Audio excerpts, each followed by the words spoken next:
Wow, Brighton finishing sixth in the Premier League. I've got to put that down as one of the most impressive Premier League seasons of any team ever. Like the way they've navigated losing their manager, Graham Potter, to Chelsea at the time they did, replacing him with Roberto De Zerbi as well, who was an absolute masterstroke in the same vein as Unai Emery, right? It's one of those things that you don't expect a team to get right at that stage of a season. But my word, it's absolutely galvanised Brighton into a completely different beast now, hasn't it? Yeah, this is a phenomenal season by anyone's standards. The way that Brighton have played has set the tone for the whole league, really. They are playing the best football outside of Man City in the Premier League right now, it feels like, and on much more limited resources. Don't forget, not only did they lose Potter, they lost some really key players in the summer. Basuma and Cucurella both moved on. And we didn't know what shape this Brighton squad was going to be in or what their midfield would really look like. But just like with their manager, they were ready with replacements that fitted into their system and kicked them on even further, really. There's so many players you could pick out as highlights of the season. But, I mean, who stands out as the most kind of prolific or the most consistent for you? For me, it has to be Matoma as the kind of breakthrough player. He is become one of the best wingers in the league, isn't he? There's not many teams who struggle to either score or create chances against. So, wow, what a steal he's been. And, another Brighton success story, recruited for what, £2.5 million? Wow. But how many other players could you pick from this season? That's the problem, really, for us doing this now. If you ask me who Brighton's player of the season was, that'd be a long list. It's really hard to narrow it down. I think having Alexis McAllister in your side and him going away to the World Cup, cementing himself as a regular for Argentina as well, coming back with the trophy, the confidence was just flying through him. He's been crucial to everything Brighton have done this season, and he will be a massive loss for them. It looks pretty inevitable that he will move on now.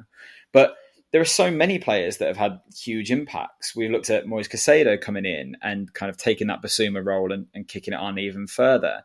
Levi Colville came in on loan, and it's just completely won over the Brighton fans.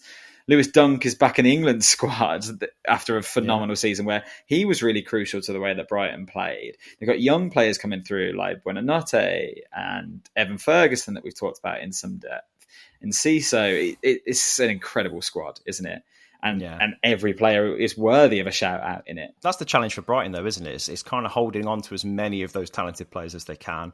Clearly, there's going to be a couple moving on, as we already know. Caicedo's going to move. McAllister's going to move. They'll probably make big steps up as well. But no doubt they'll replace them with players of a similar caliber or with, the ceiling to be better than those players and better than Brighton at their level currently. But, I mean, how they handle a European adventure now alongside the Premier League will be telling, won't it? What do you think they need to bolster their ranks to make that a seamless transition? Well, they've already started, haven't they? They've already brought in João Pedro from Watford. It looks like Mo Dahoud from Dortmund is joining on free as well, along with James Milner, which I actually think is really smart business. Getting that experience in there, someone who can cover a lot of positions.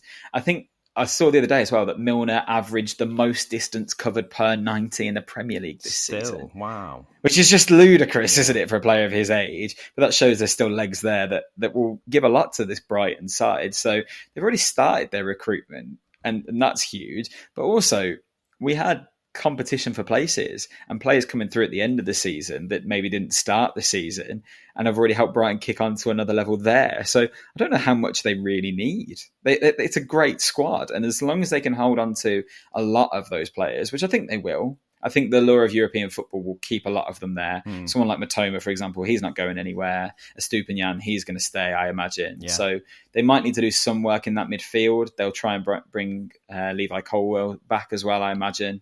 That might be difficult, but yeah, it's a great squad. So Europe should be an excitement for them, not a daunting prospect. I actually expect them to do pretty well in European competition as well. It feels like they've got a team that plays in a style that would do well in Europe. I mean, Roberto De Zerbi has got a decent record on the continent as well. I think he's probably going to need more strength in depth to kind of make it happen, because they do play quite high intensity. They play on the front foot constantly. So I think from a stamina point of view and from an athleticism point of view, they just need people to replace, rotate the squad in key moments. But again, no doubt they will find hidden gems somewhere, and no doubt they've already got a lot of their business done now. Yeah, and the good thing is De Zerbi doesn't look like he wants to go anywhere, because there are big jobs floating about that could tempt him away, but he clearly is really appreciating the project at Brighton. And again, it's understandable why he would, because the way that they've kicked on this season, it doesn't really feel like an anomaly either.